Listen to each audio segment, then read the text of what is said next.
சாத்தானால் ஆளப்படும் பாவம் நிறைந்த உலகமாகிய பாபிலோனின் அடிமைத்தனத்தில் இருந்து இயேசுவாகிய 2ஆம் கோரேசால் மீட்கப்பட்டு அவருடைய மணவாட்டியாக தெரிந்து கொள்ளப்பட்டு அவரால் பிரியமே, ரூபவதியே, சகோதரியே, மணவாளியே, புறாவே, சூலமத்தியே என்றெல்லாம் செல்லமாக அழைக்கப்படும் திருமதி கோரேசே, இதை கேளுங்கள். ஏசாயா 45:4 படி மறைவான இடத்தில் வைத்திருக்கும் பொக்கிஷங்களை உங்களுக்கு தர விரும்புகிறார். இதுதான் இரகசிய இடத்தில் உங்களுக்காக பத்திரப்படுத்தி ஒளித்து வைத்திருக்கும் பொக்கிஷம். இந்த பொக்கிஷங்களை எங்கு வைத்து தருவார்?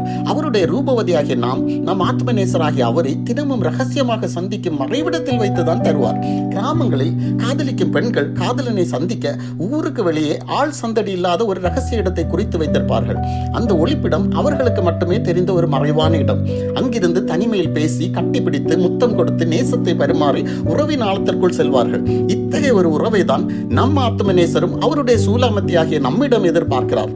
அப்படி அனுதினமும் தனிமையில் நம் நேசரை சந்தித்து அவர் பாதங்களை கட்டி அணைத்து முத்தமிட்டு மனமிட்டு அவரிடம் பேசி நம் நேச உணர்வுகளை உண்மையாக அவரோடு பங்கிடும் போது அவர் நமக்கு விசேஷித்த ஆவிக்குரிய அனுபவங்களை பொக்கிஷமாக தருவார்.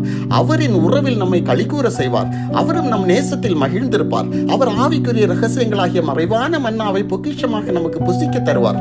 ஏசாயா 45:11 வரும் காரியங்களை என்னிடத்தில் கேளுங்கள், நான் வெளிப்படுத்துவேன் என்கிறார். என் கரங்களின் கிரியைகளை குறித்து எனக்கு கட்டளையிடுங்கள், நான் செய்வேன் என்கிறார். எத்தனை பெரிய நேசம்! அந்த நேசம் தான் மிகப்பெரிய பொக்கிஷம்.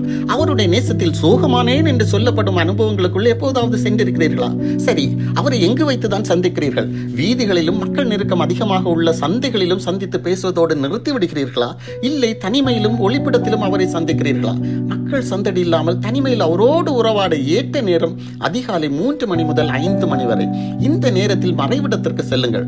அங்கு அவர் உங்கள் நேசத்திற்காக காத்திருப்பார். அந்த மறைவான இடம் உங்கள் ஆத்மாவின் ஆழத்தில் தான் இருக்கிறது. அவரிடம் உள்ள உங்கள் அன்பு மிகுதியாகி இந்த உறவுக்காக ஏங்கும் நிலை வரும்போது சந்தடி நிறைந்த இந்த உலகத்தில் இருந்து ஆத்மாவின் ஆழத்திற்கு பயணிக்க உள்ளே திரும்புங்கள். அவர் உங்களுக்கு முன்பாக சென்று சாத்தானால் கோணலாக்கப்பட்ட வழிகளை நேராக்கி சாத்தான் எழுப்பியுள்ள மறைவு மனைகளை உடைத்து சமமாக்குவார். வளைவுகள் நிறைந்த விசாலமான பாதையில் பயணிக்க வேண்டாம். வளைவு நிறைந்த பாதையில் பயணிப்பவர்களுக்கு பாதையின் முடிவு தெரியாது.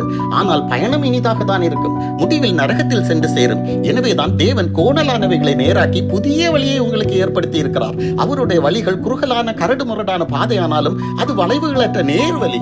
முதலில் மறைவான இடத்தில் சந்தித்துவிட்டு மீண்டும் உலகத்திற்கு திரும்பும் நிலையில் உறவை நீங்கள் தொடங்கினாலும் பின்னர் அந்த மறைவிடத்தில் அவரோடு தங்கிவிடும் நிலைக்கு சென்று விடுவீர்கள். இப்படி உன்னதமானவரான நம் ஆத்துமநேசரோடு மறைவிடத்தில் இருக்கிறவர்கள் சங்கீதம் 91 படி அவருடைய பிதாவாகிய சர்வ வல்லவருடைய பாதுகாப்பில் அவருடைய நிலையில் தங்குகிறார்கள். ஆமென்.